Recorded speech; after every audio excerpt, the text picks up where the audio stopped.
What up? Phil Perkins here with Edgar Salmingo Jr. at Panthers Analytics. He will make you smarter. I literally just recorded a video about him about the coaches, and now I'm just creating this web. I'm that meme of that guy from It's All Sunny in Philadelphia, Always Sunny in Philadelphia. I'm like creating all these webs in my head about all these coaches, how they're connected to the Panthers and everybody else. But anyways, let's talk about the GMs because this is the first time ever in Panthers history we're trying to find a GM and a coach at the same time. And so, firstly, it seems like this is a GM, but might also be working alongside someone who's already in the building in Dan Morgan, who's, he's the scout guy. And I saw a tweet by you from Sportology, the firm that David Tepper is employed, that they had an article there. There's a snippet there about, coach GMs who are coming from the scouting ranks don't necessarily do better than those who crunch the numbers. Is it the ones who crunch numbers? Are those the ones that they're comparing them to? Yeah, it's not that they're better or anyone is better, but their research showed that's pretty much even. And so, they're they've been one of their famed, resumes is what they did with the 49ers front office in 2017. So that 2017 overhaul of their organization brought them Kyle Shanahan, brought them Adam Peters, brought them John Lynch. And so they kind of did a little reshuffling of their front office. But like I think they want to think of the front office as like a jigsaw puzzle. The words I was looking at, even though this is going to make Panthers fans cringe, is like a diversity of thoughts. But you want a Mm. cap guy, you want a scouting guy, you want an analyst or analytics guy, right? And so they're trying to maybe weave something because I was looking at this list and I was like, hey, this guy has no, like I don't know what his draft history is like. He's an analyst guy. Hmm. This is a cap guy. This is an analyst guy. And so it sounds like just based on reading between the lines of what insiders like Joe Person and Mike Kay are saying, maybe they're leaning on Dan Morgan saying, "Hey, you could take the lead in this personnel stuff, and maybe we'll have Hmm. someone balance you out like a partner in crime that fills in what you don't have and merge the two to make a super GM."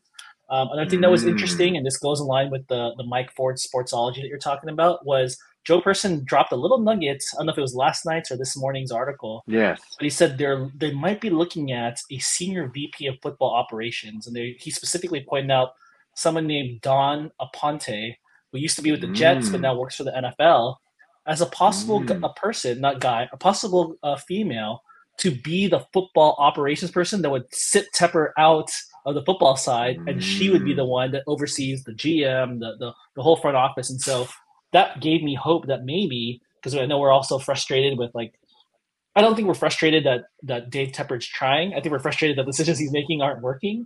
And so Yeah. him stepping back, essentially firing himself to put somebody in to be the football ops person, I think could be another positive as well. And that's the kind of the gray area here as we're looking at the GM is like, what is this GM going to be a part of? But Right. it looks like almost a lock and key with Dan Morgan, with the potential of like someone else that would kind of push Dave Tepper Mm. aside. Yeah, and I think I saw something in either in one of your tweets or just looking at the Sportsality website how they have the experience. Their experience comes from the world of European football, and European football Mhm. they have the the vice president of football operations, and they basically have like their GM roles, and they have like a head scout, and then they have the coach underneath, and they all kind of work together like that. And so that'd be interesting. Yeah. And then I feel like it would let the football people do football things, especially if it's Dan Morgan and, Brandon Brown or somebody. And then you have your VP of football operations. Then they're the ones that could talk to Tepper and all that. Cause it just felt weird. I just visualized, reading some of these articles from Dan Rossini and Joe Person, like someone basically squealing over to David Tepper and it's their general manager. It just feels, I don't know. It just feels kind of gross. But that works. I like your idea of like the Transformer Voltron of, football executives. I'll take that.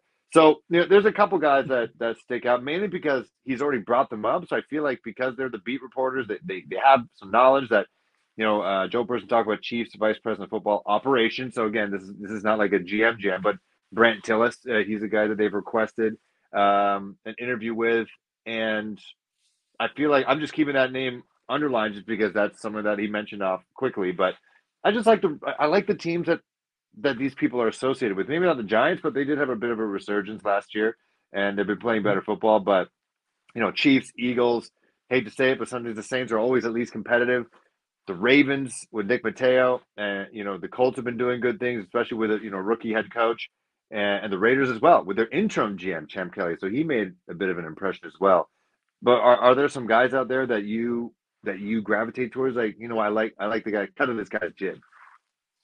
Yeah, just as a big overall picture, one thing that's Mm, very interesting and one thing that's different in the coaches search, and I don't know if you noticed this, Phil, but mm, all the coaches that have been requested so far, this list maybe not be complete, like you said, some people might reject it, is that mm, all of those were not part of the search last year. These are like, other than Ben Johnson, who like fell off early, like this is a brand new slate of coaches.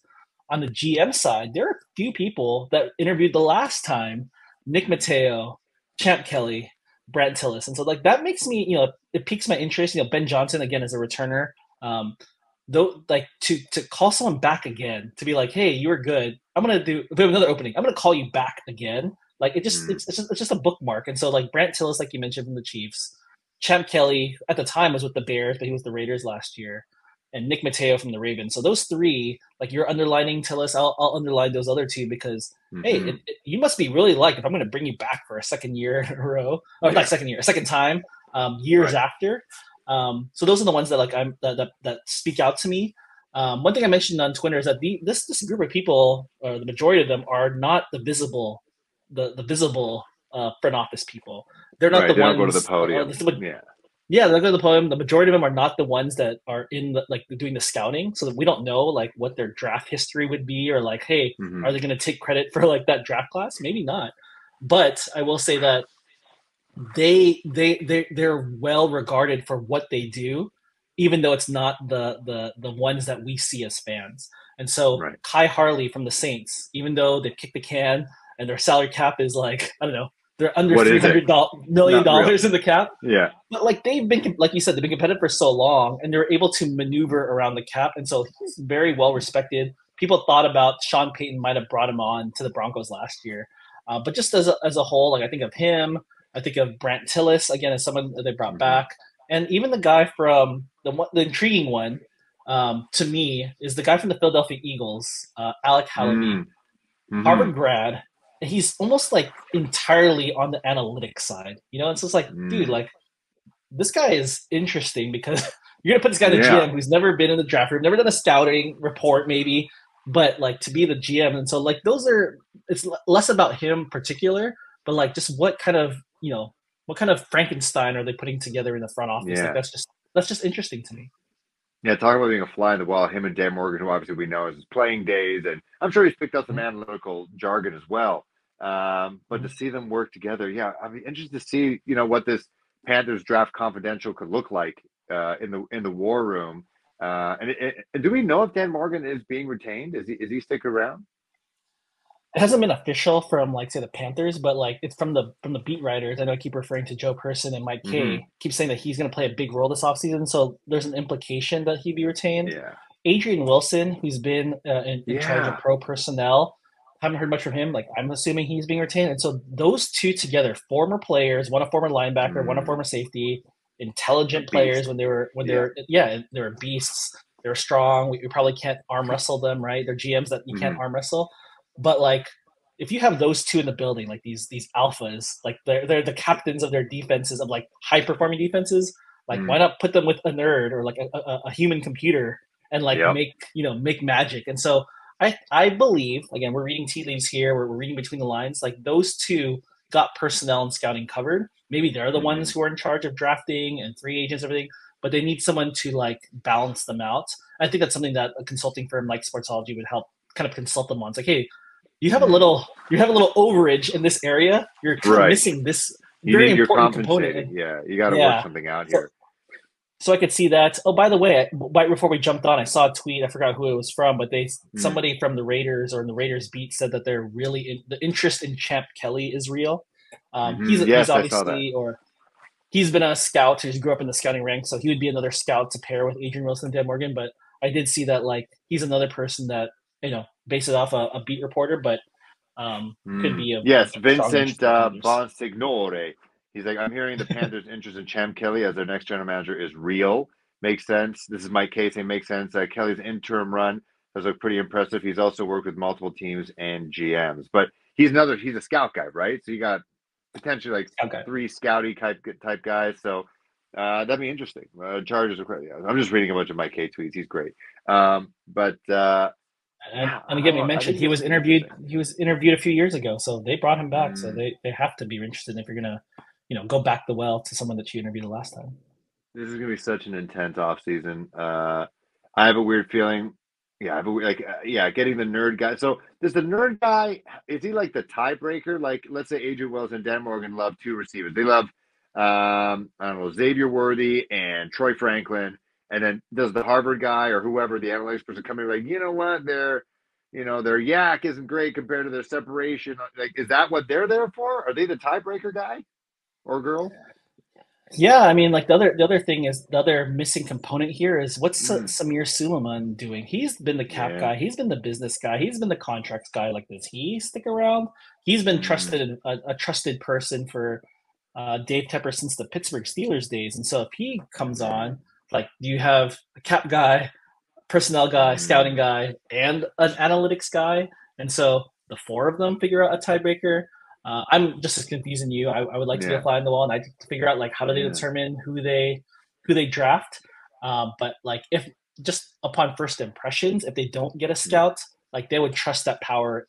They would trust that into Dan Morgan and mm-hmm, Adrian Wilson and their scouts, and then he would be, or he or she, whoever the GM is, would be kind mm. of like the facilitator of like the personnel. But like personnel guys, you make the decision, you make a recommendation to me, and then I'll go with it. All right. Well, Edgar, you're the best. I don't know why you're wearing quarter zip in California. It's very strange to me. It's very weird. We just got our first snowfall. I think we got like 15 centimeters, and so. But I appreciate your wealth of knowledge. You're the freaking best. You make my job easy. I'm just like the talking hairdo guy. I promise I'll do more homework, but this thing is all it all just happened so quickly. I didn't have time to research any of these people. I couldn't keep track. I was like, what is going on? I wonder if this is the sportology people who just already have a list of people that they've already vetted, and like this is where you start. Like that's what it feels like. It just happened so quickly, or maybe the Panthers have just been so bad for so long that they had this list made up already. They knew exactly what they were doing. It's like those guys who write their wedding vows or something, the second date with their girl. He's like, I already knew from day one. It's like the Panthers knew from week two. Oh, we're screwed. We got to write this list. I Yeah, think it's a little from column A and a little from column B. I yeah. think they kind of knew it had a sense. I know Sportsology has a sense. Oh, I forgot one more candidate Oh, that's a high emerging name is Ed Dodds from the Colts. mm, mm, I know we talked about a little bit in our previous video that he has experience in Seattle with Dan Morgan as well, and mm, so there's some synergy there. Ed Dodds is a well respected scout, like really mm-hmm. really. I Uh, even know his name. you even know his name. I don't know how Yes, old he that's is, how. so I don't know if he's our Yeah, age. Maybe he's older than us. But I will say Ed that Dodd he sounds like an he's old probably guy like name. he probably has the most like cachet of all the names in this list, just because he's been around the block and with Right. Seattle and with Indianapolis, and so he's also an intriguing name that's not the nerdy computer analytics type, but someone who has worked with Dan Morgan before. Cool. Oh yeah, true. I like that, and he knows how to deal with a crazy owner. Edgar, you're the best. I will talk to you when things get real.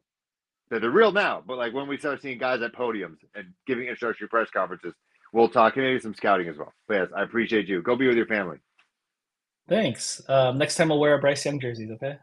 Yeah, I got mine. Bang. We got it right here. Can't lose now.